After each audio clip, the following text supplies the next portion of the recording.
God bless you, loved ones. Welcome to the Word with Chester. Today we'll continue study in the 4th chapter of the book of 1 Peter.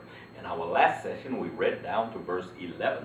Today we will reread verse 11 and continue to the conclusion of this chapter.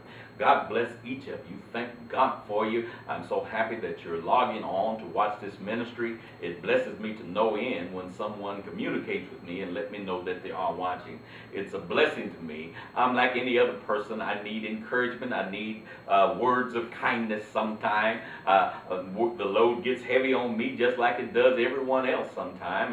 And if someone lets me know that they're being blessed or tells me to go ahead, say amen, something, it blesses me just like it would anyone else. I encourage you to pray for this ministry and pray for me every day of your life if you would. Pray that God will use me for His service and take this ministry to mastery.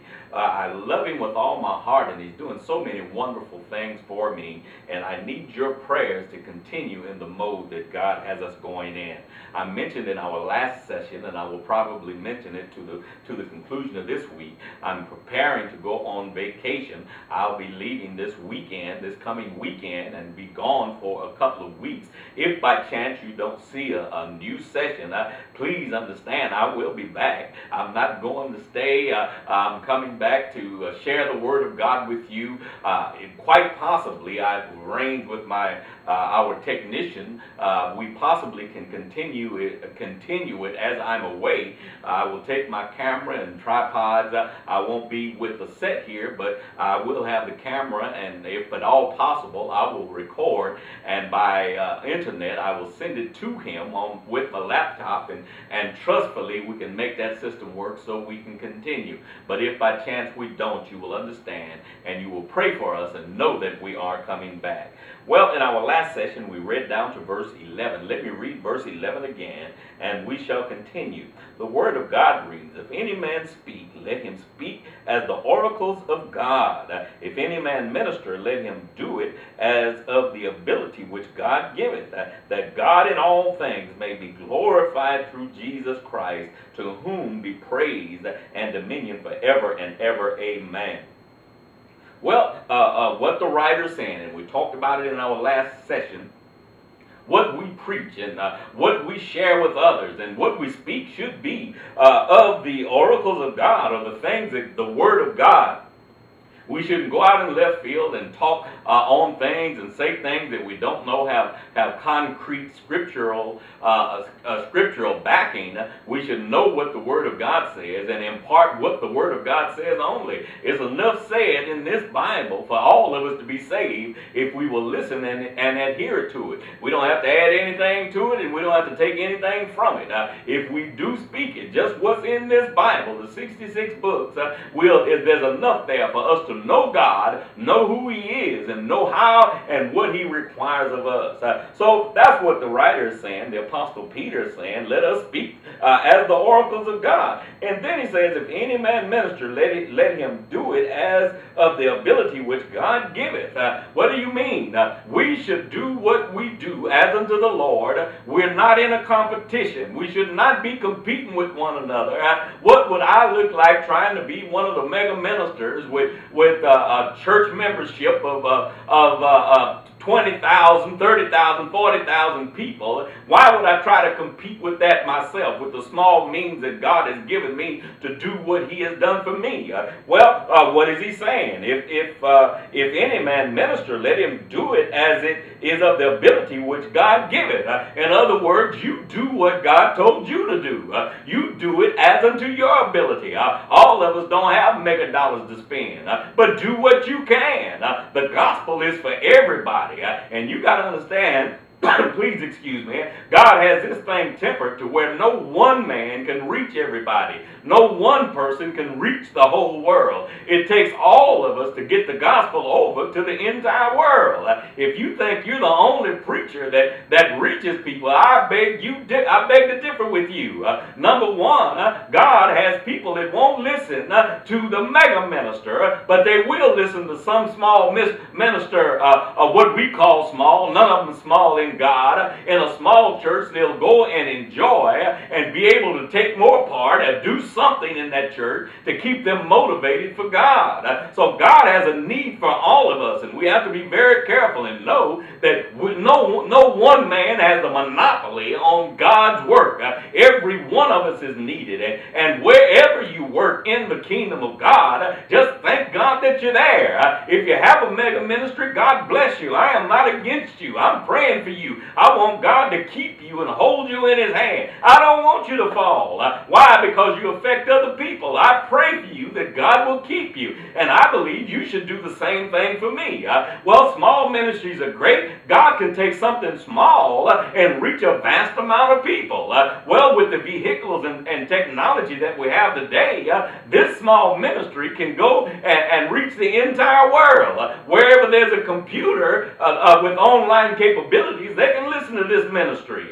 So that's where God has it. He can take someone small and reach many people, or He can take a large mega ministry and reach many people. As long as God is in it, then everything will be all right. You got to understand, God is concerned for the whole world, and not just a few folks, and not just the folks that are on your mailing list or the ones that you deal with. God loves everybody, and that one person, that small ministry may reach is just as important as the large numbers that the mega ministries reach. It's all about us reaching and teaching the Word of God and leading souls to Christ. Now that's our focus, whether that's in an abundant measure or a small measure. It's all of God. Let me reread it. If any man speak, let him speak as of the oracles of God. If any man minister, let him do it as of the ability which God giveth, that God is all things, God in all things may be glorified through Jesus Christ, to whom be praise and dominion forever and ever. Amen. What do you mean? It's all to give praise and glory to God. Verse 12, Beloved, think it not strange concerning the fiery trial, which is to test you, as though some strange thing happened unto you. But rejoice, inasmuch as ye are partakers of Christ's suffering, that when His glory shall be revealed, ye may be glad also with exceeding joy. When He comes, when His glory is revealed, I want to be glad about it. I don't want to have to drop my head when it comes or worry about what's going to happen. I'm going to be glad with exceeding joy when I see my Savior's face. Well, shall we read in verse 14? If ye be reproached for the name of Christ, happy are ye, for the Spirit of glory and of God resteth upon you, and their part he is evil spoken of, but on your part He is glorified. Very important verse. If ye be reproached for the name of Christ, if you be buffeted or come against for the name of Christ, be happy about it. Happy are ye, for the Spirit of glory and of God resteth upon you. Let me tell you, Bishop J. O. Patterson, James O. Patterson, back in the 70s, I heard him say that two cars headed in the same direction never have a head-on collision. So if you're reproached for the cause of Christ, that means the devil don't like it, and he's going to come after you. He wants to stop you and hurt you. If ye be reproached for the name of Christ, happy are you. Just be happy about it. For the Spirit of glory and of God resteth upon you, on their part. Now, the one that reproaches you, the one that comes against you, on their part, he is evil spoken of. But on your part, he is glorified. On their part, they'll talk about God Himself, talk about His church, talk about the people in His church. But on your part, God is glorified. He is glorified. Verse 15, but let none of you suffer as a murderer, or as a thief, or as an evildoer, or as a busybody in other men's matters. Now, don't let your name be caught in that bunch. Don't you suffer.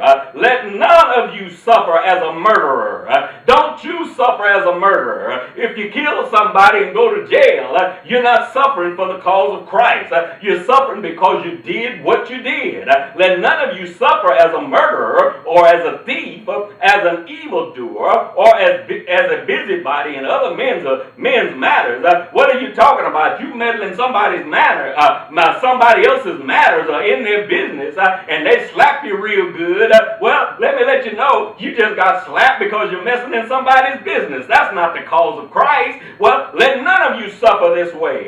Let's read in verse 16. Yet if any man suffer as a Christian, let him not be ashamed, but let him glorify God on this behalf. If you suffer as a Christian, suffer for righteousness, suffer for the cause of Christ, well, we ought to glorify God on this behalf. Well, you got to understand, you got to know. You know when you're doing the wrong thing and you're being punished for what you've done, but know that if you've done the right thing and adversity comes your way, you ought to say thank God and praise God in the highest.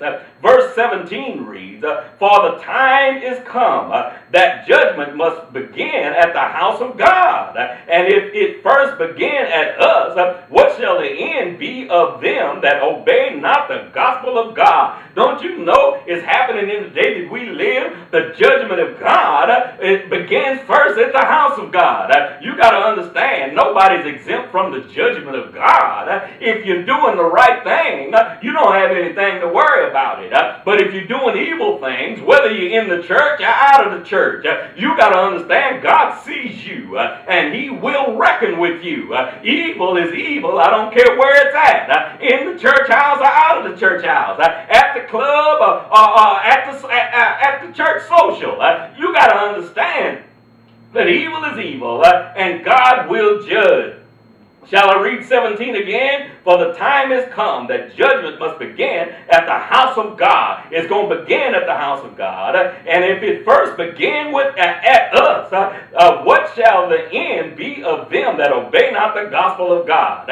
If we're going to be judged for the things that we do, what about them that won't even accept Christ? Don't you know they got a terrible judgment? They got a judgment, a judgment of total separation from God. A judgment of total torment. Well, let's read verse 18. And if the righteous scarcely be saved, where shall the ungodly and the sinner appear? Now, if the righteous, if we barely saved, you got to understand your works can't save you. The only way you're going to be saved is come up under the blood of Jesus and accept His atonement for your sins. That's the only way you're going to be saved. Now, if we scarcely be saved, where shall the ungodly and the sinner appear? Let me let you know, they don't have a chance unless they repent of their sins and come to the Lord Jesus and accept His sacrifice. Verse 19 reads, wherefore let them that suffer according to the will of God commit the keeping of their soul to Him in well-doing as unto a faithful Creator. What are you talking about? Let them suffer according to the will of God. When we go through our troubles, let it be because we do right. Let it be because we love the Lord and not because you're going contrary to His word. Let it be because you love everybody. Of God, commit the keeping of their soul to Him in well-doing. What are you talking about? Our works does not save us. But let me let you know, when you get really good and saved, you want to do good to all men. You want to help where you can, and you want to lift the burdens of those that are downtrodden. Commit their souls to Him in well-doing as unto a faithful Creator. What you do it as unto God. What you do it because you love God. The things that you do it because our Creator's there and He loves you and you want to show love to Him. Well, my friends, I love you with the love of the Lord. If you would like to contact me for any reason, you can reach me at the Word with Chester Ministries, Post Office Box 200483, San Antonio, Texas 78220. You can also reach me at my website, www.poemsbychester.com. Remember, purchase my CD. It will be a blessing to you, and God will get the glory for you and for this ministry. I love you, my friends. I love you with the love of the Lord. God bless you.